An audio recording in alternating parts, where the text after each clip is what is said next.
sabes que el otro día, chiquillo, me encontré, estaba en una reunión con fundaciones y me encontré con una fundación, porque ustedes saben que las fundaciones son los organismos de la sociedad que buscan ayudar cuando las políticas públicas no alcanzan. Claro. Y me llamó mucho la atención una fundación que apoyaba a las cuidadoras de personas con enfermedades terminales, familiares, personas que trabajan en ese ámbito, y eso me llamó mucho la atención porque, claro, a nivel de políticas públicas, en eso somos súper escasos. O sea, ¿cómo ayudamos a una persona que, por ejemplo, un esposo y una esposa, y a uno de ellos se le declara una enfermedad terminal?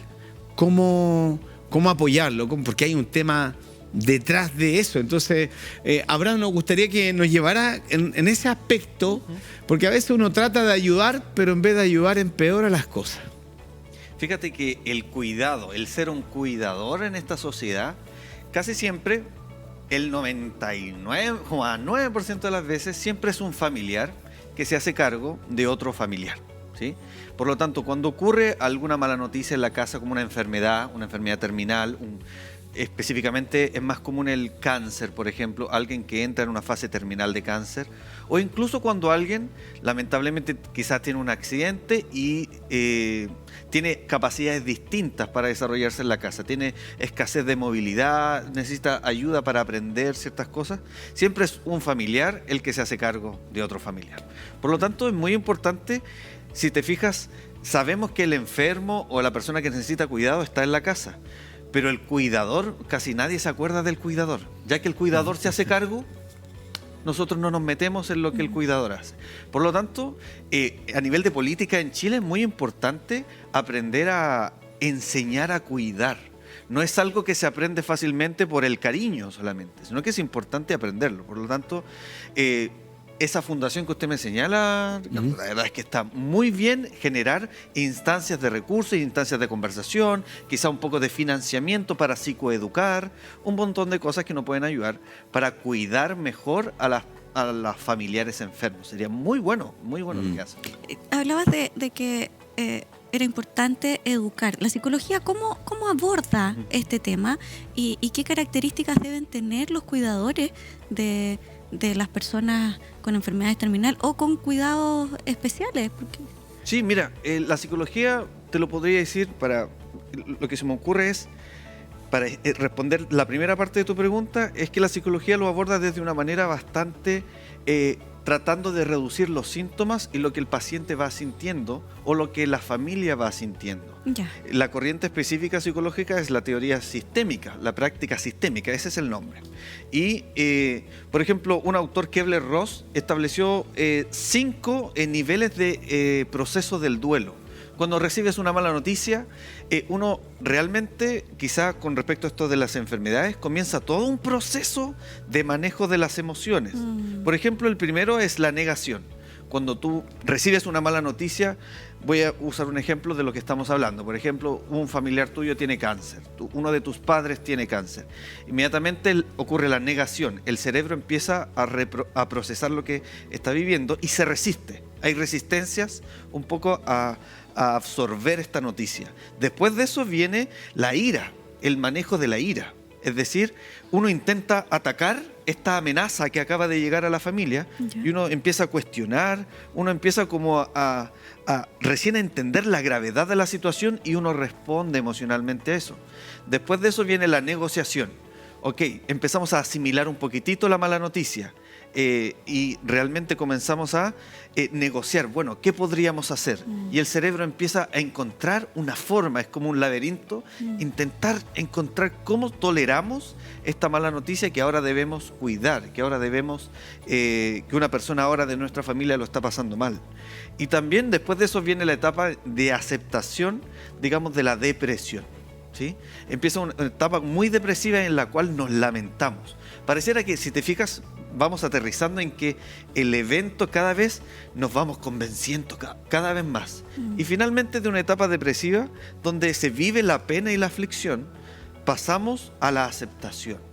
Aceptamos el evento, aceptamos y realmente hay conciencia de que la enfermedad que nos rodea, que está en nuestra casa, que quizás nuestro familiar está en una situación de incapacidad física o de una enfermedad terminal, vamos aceptando.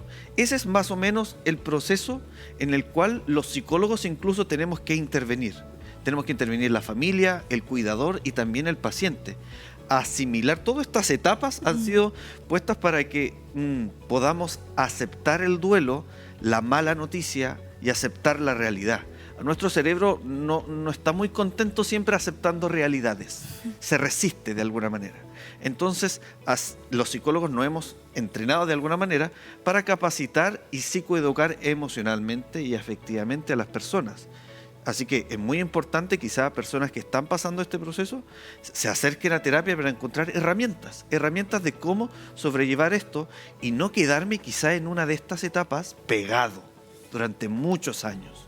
Quizá me puedo quedar pegado en la depresión, me puedo quedar pegado en la ira y no salgo de ahí y no acepto la realidad nueva que lamentablemente está sucediendo en la familia. ¿Sabes qué? Al escucharte, Abraham, claro, cuando a una familia le dice, mira, ¿sabes qué? El papá, la mamá o algún familiar está con una enfermedad terminal, inmediatamente eso afecta a toda la familia y la gente dice, ya, entonces busquemos quién lo va a cuidar. Ya. Sí. Y el cuidar, claro, es una responsabilidad. Sí. Es quien va a estar tiempo con él y todo. Y uno dice, bueno, veamos primero en la familia quién puede cuidar. Y toman como al más desocupado o al que a menos le afecta la vida. Sí. ¿Cierto? O al voluntario que dice, ¿sabes qué? Ya yo voy a cuidar a la mamá, yo voy a cuidar al papá. Pero otro dice, no, ¿sabes qué? Contratemos un cuidador. Sí. Como que contratemos la solución para poder acompañar a esta persona. Y tú hablabas que, claro, habitualmente uno llega al psicólogo cuando tiene problemas. Claro. Pero para enfrentar un desafío así, la psicología, como tú muy bien planteabas, hay que definir como unas herramientas para la familia, para el cuidador y para la persona, ¿cierto?, que está en esta enfermedad terminal. Y en este caso, Abraham, ¿qué características debería cumplir un cuidador de una persona con enfermedades terminal? Yo le podría dar seis características importantes. Número uno, intentar entrenar la empatía, intentar ser empático. La empatía en estricto rigor, mira, en estricto rigor no existe. En estricto rigor no existe. Porque si usted me dice, yo perdí a mi padre, yo le digo, yo también perdí a mi padre. Yo sé lo que se siente. Pero quizá usted tuvo una relación muy cercana con su padre y yo no tanto. Entonces mi experiencia es muy subjetiva frente a la suya. No son parecidas, pero uno intenta ser empático en eso. ¿Has visto en los funerales ayudándote a sentir, acompañando? Mi más sentido pésame. Son frases como que de empatía, pero realmente entrenar la empatía es bastante complejo. Nosotros necesitamos conectarnos emocionalmente, no mantener una distancia, sino que conectarnos y ahí generar empatía. Quiero comprender lo que tú sientes. Lo que tú sientes es muy complejo, pero quiero, a la medida que tú confíes en mí, que tú descanses. Así que me conecto empáticamente contigo. Número 2, generar mucha paciencia, ¿sí? Me ha pasado también atendiendo en consulta a personas que cuidan a otras personas que les pasa que la persona, debido a un estado depresivo en los cuales están, tratan mal al cuidador. Como ya, vengo a cambiarte los pañales, vengo a darte comida, sale de aquí, no te quiero ver. Y uno se siente... uno tiene que contar hasta 1000 y decir, ok, y generar un estado de paciencia. Muchas veces la enfermedad puede ir evolucionando, la discapacidad o las capacidades diferentes pueden ir evolucionando y hay que generar una paciencia con respecto a la realidad. Número 3, la flexibilidad, ser flexibles en el ámbito de, ok, veamos opciones, veamos qué podemos hacer, cómo podemos solucionar nuevos problemas de una nueva forma y tener esa mente fresca y flexible y no decir, yo lo soluciono así los problemas y se acabó. Yo hago así las cosas y se acabó, ¿sí? También habilidades de comunicación efectivas. Cuando uno intenta comunicar algo, quizá cuando el paciente o la persona enferma en la casa dice, no te quiero ver, sale de acá. Nosotros entendemos, no es conmigo el asunto. Esta persona quizás está viviendo en un estado bastante complejo emocional y atacarme a mí es su forma de comunicarle a la realidad de que está mal, algo le está pasando por dentro. Entonces, ok, bueno, cuéntame, ¿qué te pasa? Y empezar a conversar acerca de lo que se siente. Muchas veces, yo lo he escuchado, muchos enfermos de la familia dicen, a mí nadie me escucha. Todos me dan soluciones, pero nadie me pregunta. Como que todos asumen que yo no sé, porque ellos me cuidan, ellos asumen que yo no sé nada. Claro. Pero quizá yo puedo opinar sobre algo y eso le puede dar una dirección de cómo ayudarme a mí mejor, pero no me escuchan. Así que las habilidades de comunicación, escucharnos, es muy, pero muy importante.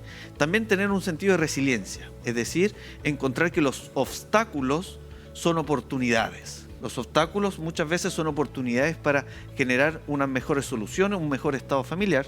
Y por último, el autocuidado. Y esto quiero ser muy enfático. Nadie puede cuidar a otro si no se cuida a sí mismo. Es muy importante, si yo estoy cuidando a alguien, yo tener actividades de autocuidado. Puede pasar, y a mí lo he visto esto en la clínica, por ejemplo, hermanos mayores que se dedicaron a cuidar a sus hermanos. Prácticamente ellos cumplieron el rol de hijo, hermano mayor y padre o madre de sus propios hermanos. Ya. A través de los años siguen cuidando.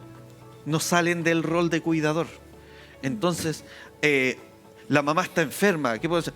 Pásamela para mamá. Yo sé que la puedo cuidar en mi casa. Oye, pero turnémonos, cada hermano la cuida. No, yo la cuido. Y lamentablemente fallece este familiar.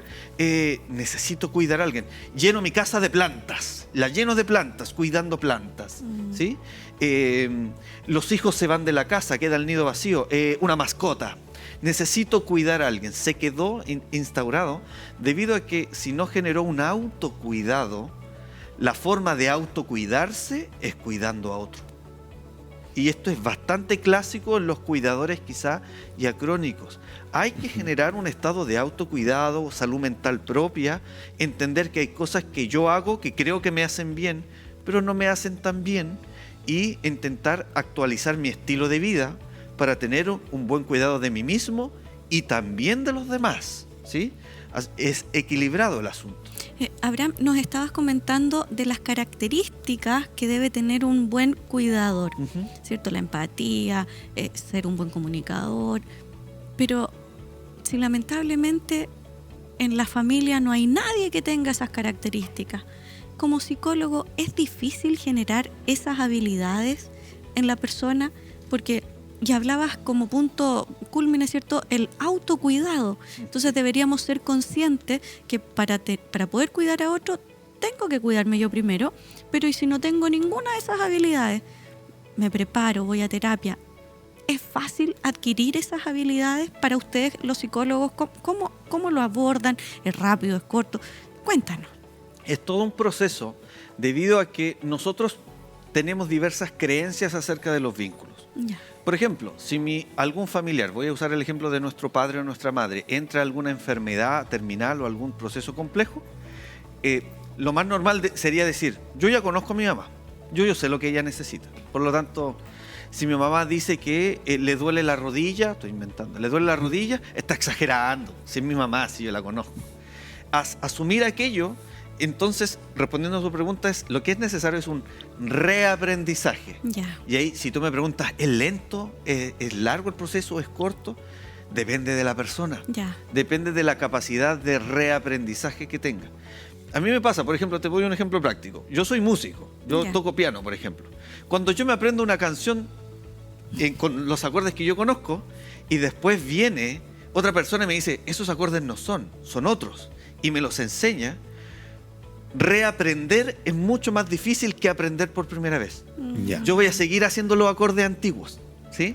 Lo mismo sucede con las conductas. Si yo tengo conductas de, mi mamá está exagerando esto. Yo sé, mi mamá es así, yo creo que la conozco. Y viene alguien quizás que sabe cuidar, tiene estas habilidades, y dice, no, tu madre lo que está haciendo es demostrándote que y uno como que se resiste a ese nuevo conocimiento y dice, ya sí, suena bonito, pero yo conozco a mi mamá. Este profesional no conoce a mi mamá. Yo sí la conozco. Entonces, reaprender que mi mamá sana o mi padre sano era uno y ahora mi padre enfermo es otro, y que yo debo reaprender a conocer a esta persona enferma o con capacidades distintas, es bastante complejo para el cuidador. Entonces es un proceso de reaprendizaje, de tener nuevas habilidades para poder continuar con la labor del cuidar. A mí me ha pasado con efectivamente pacientes que me dicen, mi papá está muy porfiado, está no quiere tomar nada, se le olvidan las cosas, está muy torpe. Y cuando yo le digo, ¿lo ha llevado a un especialista en tercera edad, por ejemplo? Posiblemente tengo incipientemente una demencia. Y quedan como impactados. Claro. Yo nunca había pensado eso. ¿Puede llevarlo? Llévelo. Y lo llevan y después agendan de nuevo conmigo y me dice, mi papá tiene demencia senil. Y yo lo estaba castigando, retando, porque ¿cómo se te cayó la taza? ¿Cómo se te olvidó dónde dejaste las llaves? ¿Cómo es posible? Ahora que tiene este diagnóstico, necesito reaprender. Claro. Necesito reeducarme de que mi papá no es de porfiado, no es de torpe, no es de testarudo, terco, sino que es, él está enfermo y esto afecta muchas otras cosas que solo la enfermedad del cuerpo. Así que es muy importante de que cada persona aprenda a su ritmo, pero lo más importante es reaprender. Estamos compartiendo con Abraham Alarcón de Salud Mental, abordando este tema que no es fácil, ¿cierto? Cuando alguien en la familia tiene una enfermedad terminal, ¿quién lo cuida? ¿Cómo reacciona la familia? ¿Cómo pedir ayuda? Y aquí Abraham hablaba, ¿cierto?, de las características que debe tener un cuidador, también la posición que debe tomar una familia, y el proceso de reaprender siempre es un desafío. Abraham, ¿cómo uno como familiar puede ayudar? ¿Cómo uno podría ayudar? Porque claro, imagínate, se corre la voz en el grupo WhatsApp, oye, al papá, a la mamá le diagnosticaron esto, así que viene una etapa difícil. Y como familia, obviamente hay familias que dicen, bueno, pero ese es un problema de él, pues no es nuestro, ¿por qué lo hacen nuestro? Y ahí es donde cada uno dice, pero es que tú no amas, y empiezan a pelear las familias, ¿cierto? Y se produce como un conflicto. ¿Quién se queda con el problema? Y la gente a veces lo reduce en una cantidad de dinero que aporta cada uno como para financiar al cuidador y eso. ¿De qué forma efectiva uno podría ayudar? Si eso pasara en una familia, de las familias que están hoy en casa, o quizás están en una crisis familiar, con los hermanos peleados, ¿quién cuida al papá? No, metámoslo a un asilo, otro dice, no, mejor no. O en una enfermedad terminal donde hay que asumir ciertos desafíos. ¿Cómo uno podría ayudar? Muchas veces yo lo he visto en la clínica, que es... y puede sonar un poquito bastante realista, es se reparten las responsabilidades de una manera en la cual nos evitamos tener la culpa. Así como, si mi papá empeora, no me gustaría que sea bajo mi cuidado. O quizás yo nunca me llevé bien con mi padre, o con mi madre, o con la persona enferma. Nunca me llevé bien. Por lo tanto, no sé, yo voy a poner dinero. Solo en eso me involucro, no me nace hacer otra cosa. Por lo tanto, la primera recomendación es la organización y la administración de los tiempos, recursos y conexiones afectivas, ¿sí? Muchas veces es muy importante repartirnos cierta responsabilidad entre los hijos, por ejemplo, o si es un hermano, intentar colaborar de alguna manera. Muchas veces uno puede decir, bueno, pero esta persona tiene pareja, que vengo a meterme yo, que si es problema de ellos, o sea, es una condición nueva, lamentable, pero ellos deberían, creo yo, hacerse cargo. Y vienen inmediatamente la familia, ellos tienen buena situación económica, ellos están mejor que yo, así que inmediatamente yo no tengo por qué participar en esto. De alguna manera aparecen todas las resistencias, inmediatamente las culpas. ¿Quién tiene la culpa? ¿Quién tiene más culpa? Por lo tanto tiene más deuda de apoyar. ¿Quién tiene? Y empezamos todos a repartirnos. Yo siempre digo que cuando aparece un enfermo en la casa, aparecen estas situaciones, y cuando aparece un terreno, aparece algo de dinero, una herencia, inmediatamente todos, oye, esta parte es mía, bla, bla, bla. Cuando aparece lo bueno y lo malo, la familia siempre se resiste, intentan encontrar la organización. La verdad es que la teoría sistémica psicológica aborda esto. ¿Has visto, por ejemplo, Breno o Ricardo, has visto un reloj por dentro? Un reloj antiguo tiene muchos engranajes, ¿sí? La familia es como un sistema que tiene muchos engranajes. ¿Qué pasa si yo le meto un engranaje nuevo? ¡Pum! Todo el sistema debe reorganizarse. Algunos engranajes deben hacerse más pequeños, otros más grandes, para intentar que este engranaje nuevo entre. La familia es un sistema, por lo tanto debe seguir funcionando. Cuando un engranaje nuevo podría ser una enfermedad, podría ser un trabajo nuevo, podría ser un despido, podría ser un montón de cosas. Quizá una enfermedad como lo que estamos hablando hoy, una situación de una lesión en la columna vertebral y la persona genera una inmovilidad del cuerpo, por ejemplo. La familia debe reajustarse, debe repensar este asunto, porque si no, nos desadaptamos y la familia comienza a morir porque no responde a las necesidades. Así que así funciona. La familia debe reorganizarse y eso es muy complejo. Hay veces que los terapeutas sistémicos tienen a toda la familia en sesión. Así, al papá, al hijo, al hermano mayor. Los tienen a todos en sesión. 10 personas, 7 personas, 4 personas en sesión. Así como, ¿cómo hacemos frente a este problema? Y creo que eso es bastante sabio de decir, a veces creemos que tenemos habilidades porque queremos mucho a la persona. Pero el amor en este aspecto no es suficiente. Dar cuidados es muy difícil, pero hay que hacer el intento. Y con eso debemos quedarnos tranquilos. Hacer el intento de intentar coincidir todos nuestros tiempos, nuestros recursos y todas nuestras conexiones afectivas para superar este tema, ¿sí? Ahí es quizá una crítica, no sé, como a nosotros como condición de ser humano, cuando llega un problema así, se nos olvida se nos olvida la unidad, el trabajar en equipo. Hay que volver a trabajar en equipo y para eso se necesita reeducar nuestras emociones muchas veces. Así que te doy la perspectiva de la psicología sistémica para que veas que cuando llega algo así a la familia hay que reorganizarse completamente. Sin duda. Y ustedes, amigos que están ahí viendo Nuevas Mañanas y se vio identificado con nuestra conversación del día de hoy, le vamos a pedir a Abraham que nos diga dónde podemos encontrarte, cuáles son tus redes sociales, cómo te contactamos, si queremos hacer una sesión sistémica, ¿cierto? Ayúdanos, ¿cuáles son tus redes sociales y dónde te ubicamos?